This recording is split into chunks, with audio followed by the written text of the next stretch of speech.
Hello, my beautiful people. Welcome back to the most complete spoken English course on YouTube, where you learn English without boring grammar, without textbooks, and without stress. Here, you learn by listening to real-life stories and answering simple questions that will boost your fluency. Today's story is called Why I Cried in the Middle of Surgery. Let's begin. I still remember that day as clearly as if it just happened. I'm Dr. Michael, a cardiovascular surgeon, and I've performed hundreds of surgeries over the years. I've handled pressure, stress, and life or death moments with a steady hand. That's what I was trained for. That's what I thought I was built for. But nothing prepares you for the day your emotions override everything you've learned. It was a Thursday morning, and I had a triple bypass surgery scheduled for 8 a.m. The patient was Mr. Bennett, a 52-year-old man with 3 young children and a wife who wouldn't stop thanking us before we rolled him into the operating room. She held my hand and said, "Please, bring him back to us." I nodded with the confidence of someone who had done this before, many times.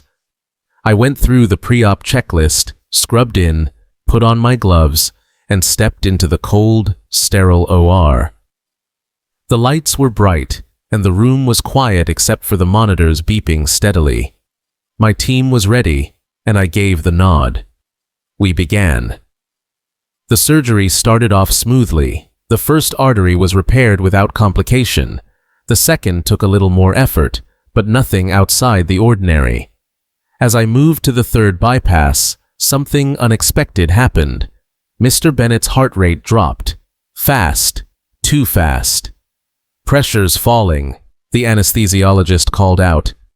"Clamp. Suction. More epi. Now," I ordered. We worked fast. Everyone knew their roles. My hands moved almost automatically, trying to stabilize his heart. I've done this dance before, but this time, it was different. The bleeding wouldn't stop. His blood pressure kept dropping. And just then, the memory hit me. 5 years earlier, I had lost my father during surgery. A surgery I wasn't part of, but one I had studied afterward, questioning every decision, every suture, every second. I told myself I wouldn't freeze under pressure like those doctors did. But at that moment, I wasn't a doctor. I was a son again. My hands trembled slightly. I told myself to focus. I blinked hard, trying to push the emotion down. But my throat tightened, my vision blurred.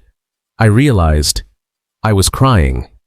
In the middle of the surgery, not from fear, but from the weight of it all. The pressure, the responsibility, the face of Mr. Bennett's wife in my mind, the sound of his kids' laughter that she had played on her phone before we began. It overwhelmed me. "Dr. Michael," my nurse whispered gently, "we've got this. You're okay."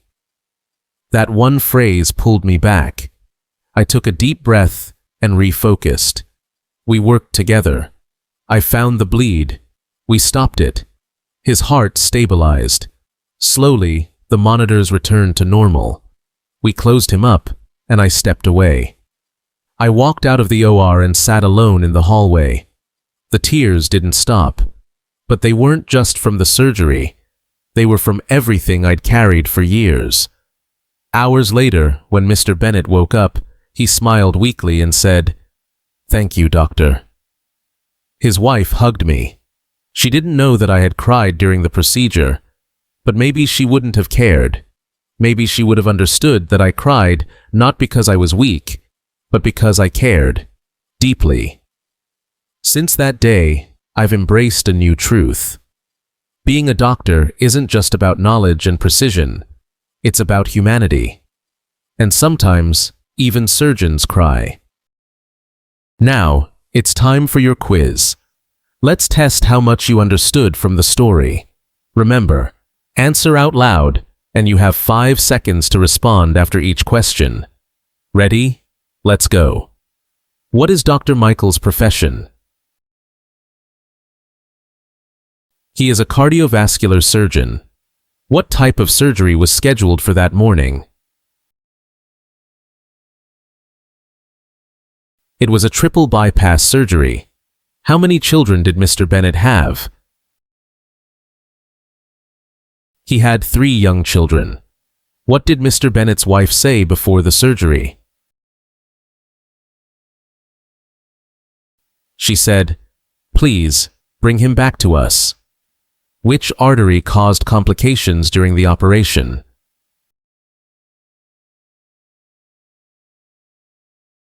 The 3rd bypass artery caused complications. Why did Dr. Michael start to cry during surgery? Because he was overwhelmed by emotion, remembering his father's death and the weight of responsibility. What happened to Mr. Bennett during surgery? His heart rate and blood pressure dropped rapidly, and he began to bleed heavily. Who helped bring Dr. Michael back to focus during the crisis?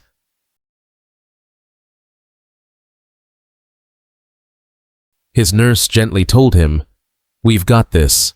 You're okay." What did Mr. Bennett say after waking up? He smiled and said, "Thank you, doctor." What important lesson did Dr. Michael learn that day?